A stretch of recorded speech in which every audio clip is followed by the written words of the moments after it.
नमस्कार. बिहारचे नितीन नबीन यांच्यावर एक मोठी जबाबदारी भाजपनं दिली आहे आणि त्याच्याविषयीच या व्हिडिओमध्ये आपण बोलणार आहोत. नितीन नबीन हे 2 वेळा मंत्रिपद भूषवलेले नेते आहेत. बिहारमध्ये 5 वेळा ते निवडून आलेले आहेत. त्यांचा मतदारसंघ कुठला, आतापर्यंत त्यांनी कसं कसं काम केलेलं आहे, त्यांच्या वडिलांचं नाव काय आणि त्यांना जी नवी जबाबदारी दिली गेली आहे त्याच्याविषयी काय गोष्टी समोर येत आहेत हे सगळं आपण या व्हिडिओमधून जाणून घेऊया. नमस्कार, मी सुवर्णा. वेगवेगळ्या बातम्या तर वृत्तवाहिनीवर आपण बघतच असतो, पण सोशल मीडियावर जे सराईतपणे मुसाफिरी करतात त्यांच्याशी संवाद म्हणून सगळेच आमचे न्यूज अँकर्स तुमच्यापर्यंत वेगवेगळे विषय घेऊन पोचत आहेत. तुम्ही खूप चांगला प्रतिसाद त्यांना देताय, वेळप्रसंगी टीकासुद्धा करताय. त्या माध्यमातून आमची चूक सुधारण्याचा तुमचा प्रयत्न आहे हेही आम्हाला माहिती आहे. चला विषयाकडे येऊया. नितीन नबीन फक्त 45 वर्षाचे हे नेते आहेत. नितीन नबीन 5 वेळा आत्तापर्यंत ते निवडून गेलेले आहेत आणि आता भाजपनं त्यांच्यावर एक मोठी जबाबदारी दिलेली आहे. कोणती जबाबदारी? तर आता भाजपचे राष्ट्रीय कार्यकारी अध्यक्ष असणार आहेत नितीन नबीन. JP नड्डा यांचा कार्यकाळ संपला, ते या पदावरून निवृत्त झाले आणि त्यानंतर या पदासाठी योग्य सुयोग्य असा उमेदवार कोण, जो संघटनात्मक बांधणी करेल, जो भाजपला अजून घट्ट करेल, मजबूत करेल, अशा व्यक्तीची चाचपणी सुरू होती. असा व्यक्ती शोधला जात होता देशभरातून आणि त्यामध्ये नाव आलेलं आहे समोर. सर्वानुमते जे नाव समोर आलेलं आहे, ज्यावर शिक्कामोर्तब झालेलं आहे, ते म्हणजे बिहारचे मंत्री नितीन नबीन. नितीन नबीन यांच्याविषयी आपण थोडंसं सविस्तर जाणून घेऊया, कारण आता पुढच्या काळामध्ये ते राष्ट्रीय कार्यकारी अध्यक्ष असणार आहेत भाजपचे. सगळ्यात तरुण नेता जो भाजपचा राष्ट्रीय कार्यकारी अध्यक्ष झालाय असा हा नितीन नबीन व्यक्तिमत्व आहे. 45व्या वर्षी त्यांना ही मोठी जबाबदारी मिळाली आहे. 26व्या वर्षी वयाच्या पहिल्यांदा ते आमदार झाले आणि त्यानंतर पुढची 5 वर्ष 5 वर्ष म्हणण्यापेक्षा 5 टर्म त्यांनी आपली आमदारकी चांगल्या पद्धतीने राखून ठेवलेली आहे. म्हणजेच 10,000 15,000 मतांनी नव्हे तर 60,000 हजार 50,000 हजार मतांनी ते दरवर्षी विजयी होताना दिसतात. 5 वेळा MLA राहिलेले नितीन नबीन यांनी आतापर्यंत 2दा मंत्रिपदं भूषवलेली आहेत. सध्या ते सार्वजनिक बांधकाम विभाग बघत होते आणि त्याच्या आधी जेव्हा मंत्रिपद त्यांच्याकडे होतं तेव्हा ते नगरविकास, गृहनिर्माण आणि कायदा मंत्री म्हणून त्यांनी काम पाहिलेलं आहे. याआधी त्यांचा जन्म रांची झारखंड इथला जरी झालेला असला तरी ते बिहारमध्ये राहणार आहेत. त्यांचे वडील सुद्धा भाजपचे मोठे नेते होते. त्यांचं सुद्धा नाव आपल्या सगळ्यांना माहिती आणि ते सुद्धा मी सांगेन. पण रांचीमधला त्यांचा जन्म आणि 26व्या वर्षी पहिल्यांदा ते निवडणुकीला सामोरे गेले, कारण त्यांच्या वडिलांचा मृत्यू झाला, त्यामुळे ते निवडणुकीला सामोरे गेले आणि तिथून ते 60,000हून अधिक मतांनी विजयी सुद्धा झाले. तर त्यांचा मतदारसंघ कुठला होता? बाकीपूर हा त्यांचा मतदारसंघ आहे आत्ता, पण पाटण्याचा त्यांचा मतदारसंघ होता आणि आता बाकीपूरमधून ते निवडणुकीला सामोरे जात आहेत. नवीन किशोर प्रसाद सिन्हा हे त्यांच्या वडिलांचं नाव.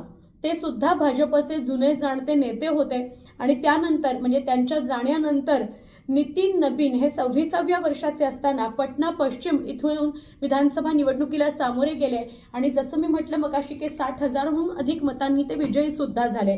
त्यांनी वेगवेगळ्या पातळ्यांवर काम केलेलं आहे. युवा मोर्चाच्या माध्यमातून त्यांनी काम केलेलं आहे.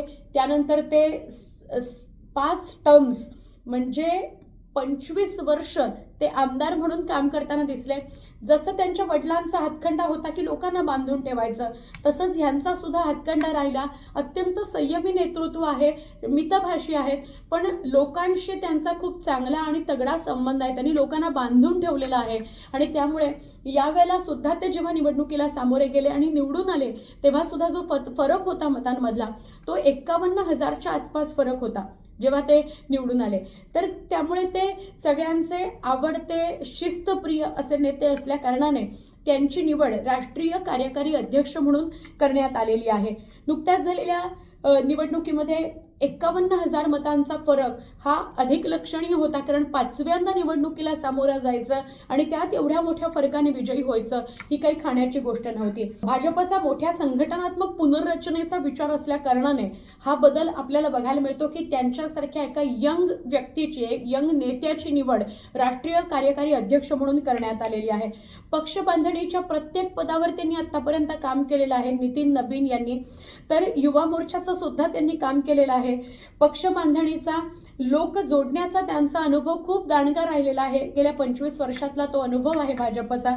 शांत व्यक्तिमत्व आहे, शिस्तप्रिय आहेत ते, लोकांचा संपर्क त्यांचा चांगला आहे आणि प्रचंड मेहनती आहेत.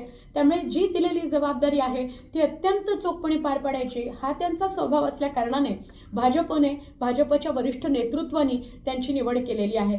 यामध्ये सर्वानुमते हा निर्णय झाला आहे की नितीन नबीन यांच्याकडे ही जबाबदारी द्यायची. पंतप्रधान नरेंद्र मोदी असोत, केंद्रीय गृहमंत्री अमित शहा असोत किंवा JP नड्डा असोत, या सगळ्यांनी मिळून जो निर्णय घेतला आहे त्या माध्यमातून नितीन नबीन यांचं नाव समोर आले. नितीन नबीन यांच्या नावाची रविवारी सकाळी घोषणा करण्यात आली आणि त्यांच्याकरता ही मोठी अपॉर्च्युनिटी सुद्धा आहे. त्यामुळे त्यांनी सुद्धा ती लगेच स्वीकारली आणि त्याच्या संदर्भात त्यांनी पोस्ट करून पंतप्रधान नरेंद्र मोदी, अमित शहा, JP नड्डा अशा सगळ्या वरिष्ठ नेत्यांचे आभार सुद्धा मानलेले आहेत. म्हणजे जेव्हा अमित शहा यांच्याकडे राष्ट्रीय कार्यकारी अध्यक्ष ही जबाबदारी दिली गेली तेव्हा ते 49 म्हणजे 49 वर्षांचे होते. पण आता त्यांच्याहूनही कमी वयामध्ये म्हणजे 45व्या वर्षामध्ये नितीन नबीन यांनाही राष्ट्रीय कार्यकारी अध्यक्ष म्हणून जबाबदारी दिली गेलेली आहे. त्यामुळे ते सगळ्यात यंग राष्ट्रीय कार्यकारी अध्यक्ष भाजपचे ठरलेले आहेत. त्यांच्याकडून खूप अपेक्षा व्यक्त होत आहेत. ते खूप चांगल्या पद्धतीने येत्या काळामध्ये पक्ष बांधणी करतील आणि भाजपला अजून कसं सगळ्या भारतभर पसरवता येईल, त्यांची भाजपची संघटना कशी अधिक मजबूत करता येईल यासाठी प्रयत्न करतील अशा अपेक्षा त्यांच्याकडनं व्यक्त होत आहेत. आता येत्या काळामध्ये कशा पद्धतीनं नितीन नबीन यांचं व्यक्तिमत्व, त्यांचं काम अजून सुद्धा प्रफुल्लित होतं, तेजपुंज होतं, याकडे सगळ्यांचं लक्ष असेल. कारण अर्थात एखाद्या पक्षासाठी ही गोष्ट महत्त्वाची असते की तो व्यक्ती प्रसिद्ध होऊ नये, तर त्याच्या माध्यमातून त्याला दिलेली जी जबाबदारी आहे त्या माध्यमातून पक्ष संघटना मजबूत व्हावी.